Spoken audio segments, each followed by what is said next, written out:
10 at 10 with Amy Johnson starts right now.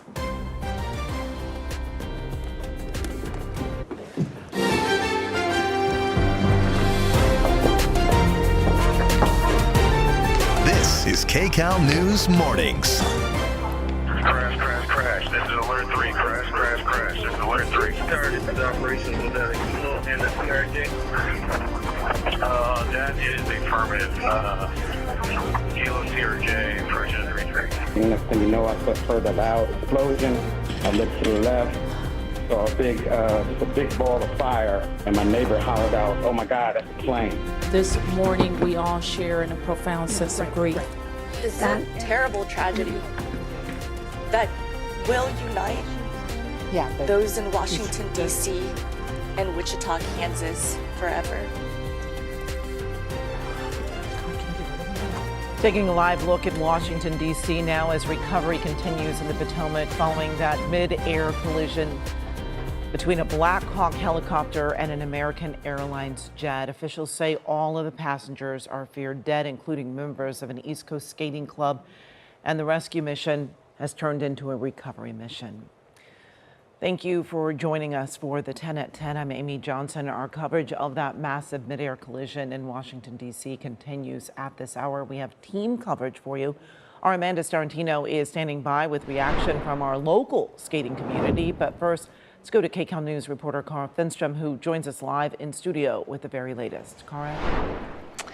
Amy, CBS News is hearing that responders have now pulled most of the bodies from the water, and we are beginning to learn about the 67 people who are feared dead. This is investigators begin the search for answers, and we want to get right to some CCTV video that shows the final moments of American Airlines Flight 5342. This as it makes that descent there shortly before 9, and you saw the big explosion. Last night, D.C. time that was, when this collision happened with a Black Hawk. It was captured by numerous cameras. The military helicopter had been on a training mission. Earlier this morning, defense officials said the 3 soldiers on board were fairly experienced, but have not yet released their names. Other cameras, take a look at this, also captured this collision from different angles. Rescue crews say the plane broke into numerous pieces. 6 members of the U.S. figure skating community were on board, including 2 teenagers. And the Kremlin has now confirmed Russian figure skaters and other Russian nationals were also on this flight, which was returning from a figure skating event in Wichita. Now, in Kansas, authorities have brought counselors and support teams to the airport, saying many in that small community know someone who was on board. Earlier this morning, President Donald Trump expressed his condolences to the families, then went on to criticize diversity hiring practices that he claims may have affected the quality of air traffic controllers, comments that are already drawing a response. These are not people that should be doing this particular job. They'd be very good for certain jobs, but not people that should be doing this particular job. I'm trying to figure out how you can come to the conclusion right now that diversity had something to do with this crash. Because I have common sense, okay? And unfortunately, a lot of people don't. We want brilliant people doing this. This is a major chess game at the highest level. I just watched President Trump's news conference. Listen, it's one thing for internet pundits to spew off conspiracy theories. It's another for the President of the United States to throw out idle speculation as bodies are still being recovered and families still being notified. It just turns your stomach. And we want to give you a look at that recovery work, which is still underway. The NTSB will head up the investigation, looking at wreckage and communications as they do try to determine what went wrong. The NTSB is planning on holding a briefing just before noon. All right, Cara, still so many questions and sad nonetheless. Whoever was at fault, it is such a huge tragedy and such a huge loss. Thank you.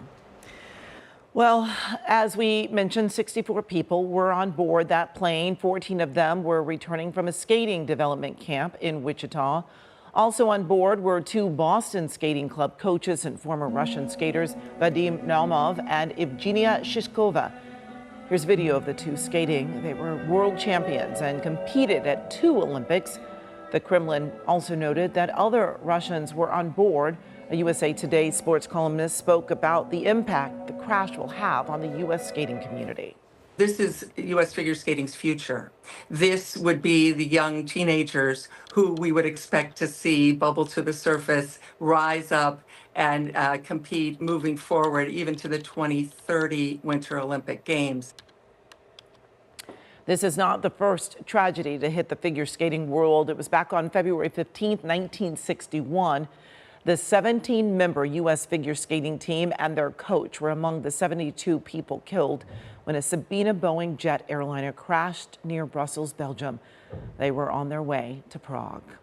Well, coming up a little bit later, our Amanda Starantino has been speaking to our local skating community. She'll have their thoughts coming up at 10:30. Well, a big question right now is how could this have happened? There's a lot of layers involved in aviation safety. Airports like Washington Reagan have air traffic controllers talking to the aircrafts. There's also something called Kcal, which is a collision assistant on board the airliner. However, below 1,000 feet, that system doesn't alarm. Looking out of a plane can be difficult. Pilots have a limited view out of their window. CBS News' Chris Van Cleve explains more. We don't know a lot about what was going on board that military helicopter. We don't know what those pilots saw or what they were looking at. It is busy airspace.